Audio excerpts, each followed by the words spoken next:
Bonjour, je suis avec Raymond Brisebois aujourd'hui, qui est un coach d'entrepreneurs de tout niveau et sans frontières. Et aujourd'hui, Raymond, j'ai la question à te poser. Quelles sont les habitudes essentielles à instaurer dans notre vie pour augmenter notre productivité? Excellente question. Sujet d'actualité. D'ailleurs, je me demande tout le temps comment ça se fait à l'époque dans laquelle on vit, en 2024, qu'on ait encore besoin de parler de ça. Parce que quand tu y penses, là, même pas 30, 40 ans, on n'avait pas l'Internet, on ne pouvait pas envoyer de email, de courriel, on n'avait pas les visioconférences, on n'avait pas toute cette technologie-là qui est censée nous procurer plus de temps. Puis là, ben, on n'est pas plus productif qu'on l'était là, 10, 15, 20, 50, 100 ans. Comment ça se fait? Ben, parce que ça se passe entre les deux oreilles. Souvent, on a des défis au niveau productivité parce qu'on n'est pas clair sur nos objectifs, sur qu'est-ce qu'on veut et ce pourquoi on le veut. Mm. Si on parle d'habitude, bon, premièrement, j'aime le mot habitude parce que justement, si tu veux instaurer quelque chose qui va augmenter ta productivité, pense habitude, justement. Mm. Pense routine. Moi, je dis tout le temps, le succès, là, c'est plate. C'est boring. OK. C'est ennuyant parce que le succès, dans le fond, c'est la somme de journées bien vécues de façon significative que tu empiles les unes après les autres, Mm. après les autres, après les autres. Puis à un moment donné, ça devient ennuyant, presque, entre guillemets, là, parce qu'il n'y a rien d'extraordinaire. Ce sont juste des routines, des habitudes. Un marathon, le succès. Ben oui, personnellement, ce que j'aime considérer, c'est que premièrement, il y a 168 heures dans une semaine. Puis même si tu dors ton 8 heures par nuit fois 7, puis que tu travailles 40 heures semaine, ah, moi je travaille 50, parfait, mets 50. Que tu mets le temps de voyagement, tu ne travailles pas de la maison, tu n'es pas en télétravail, tu dois te déplacer, parfait. Comptabilise ces heures-là, les heures de repas, les heures d'hygiène personnelle, les heures avec les enfants, avec le conjoint, la conjointe. Mets toutes ces heures-là, mets tout dans l'équation, là. Fais le total à la fin, tu vas voir qu'il te reste encore beaucoup de temps. Quand tu fais cet inventaire-là, tu dis, OK, ben là, il va où mon temps? Ben, premièrement, arrête les to-do list. Ça ne marche pas. Ça, c'est une affaire considérée, là.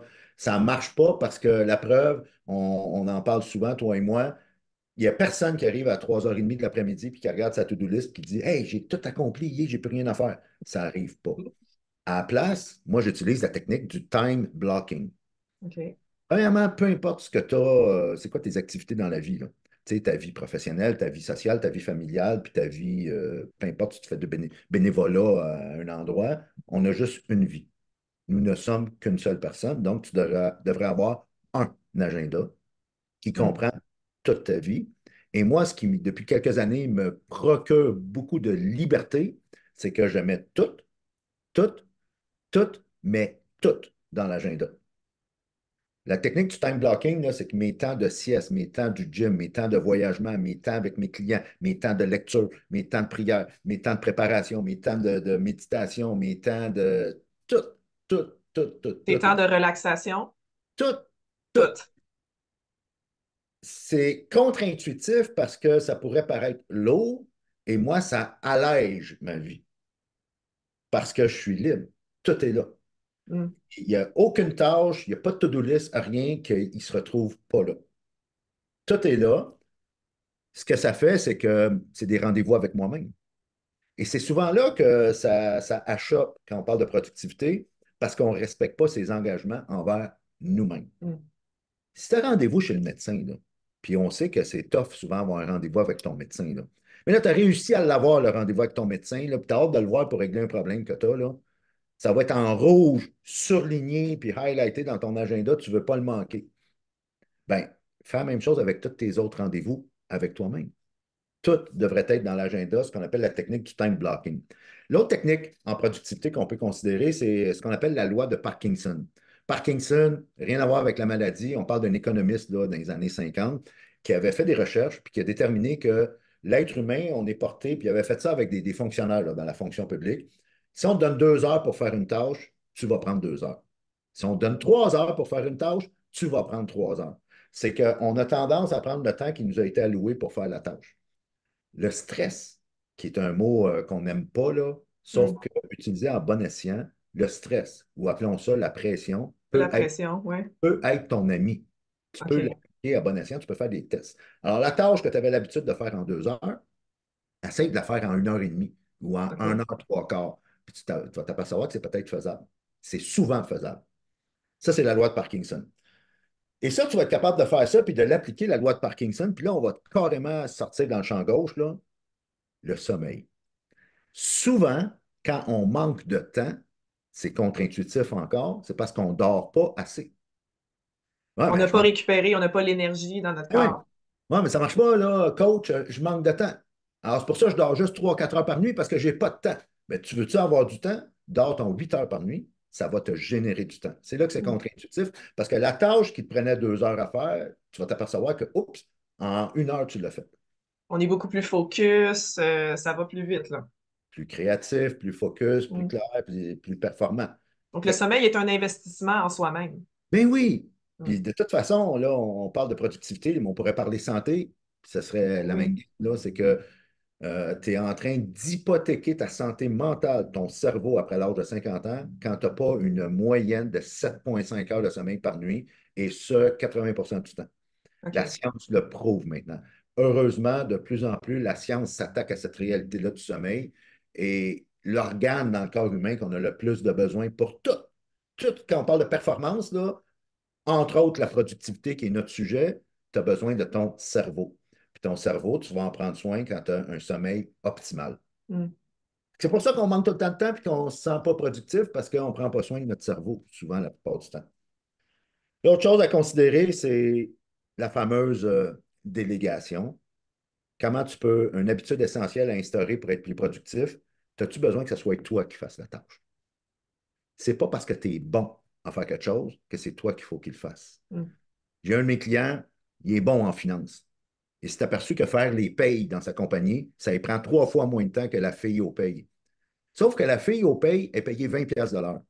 Puis mon client, il est payé, son taux horaire vaut des milliers de dollars de l'heure. Donc, ce n'est pas à toi de faire les payes. Alors, une tâche qui est faite à 80 d'efficacité par quelqu'un d'autre, si ça te permet de faire d'autres choses de plus productif, délègue. Il faut juste que tu tasses ton ego. Quand je dis ça se passe entre les deux oreilles, c'est souvent ça, c'est une question d'ego quand on n'est pas capable de déléguer.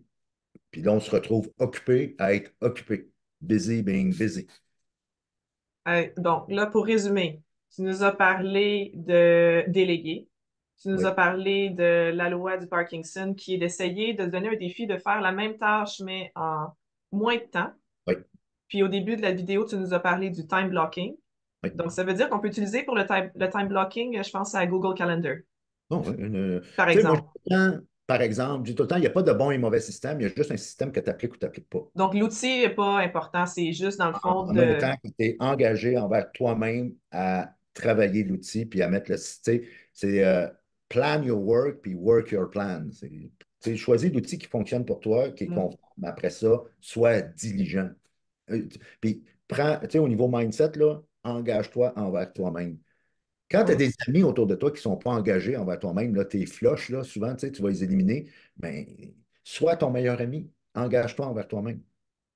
Puis aujourd'hui, on parle d'habitude, donc c'est des choses qu'il faut essayer d'instaurer dans notre vie, puis le continuer, l'élaborer, pas lâcher prise après une semaine, là. C'est quelque chose, Voilà. il faut que ça fasse partie de notre routine dorénavant. Tellement que ça va devenir plus tough ne pas le faire que de le faire. Hmm. C'est Et super je intéressant. reviens, puis je vais insister sur un sujet qu'on a touché là, dans l'entrevue, le sommeil. C'est magique. On parle de productivité, tu vas multiplier ta productivité quand tu as un sommeil optimal. Donc, c'est pas du tout des heures perdues, c'est des heures investies. Et voilà. Merci beaucoup, beaucoup, Raymond Brisebois, aujourd'hui. Si les gens aimeraient continuer la discussion, qui sont intéressés à avoir du coaching avec toi, où est-ce qu'on peut te rejoindre? Sur toutes les plateformes de médias sociaux, Facebook, Instagram, LinkedIn, je suis partout, je suis public. Raymond Brisebois, juste taper mon nom.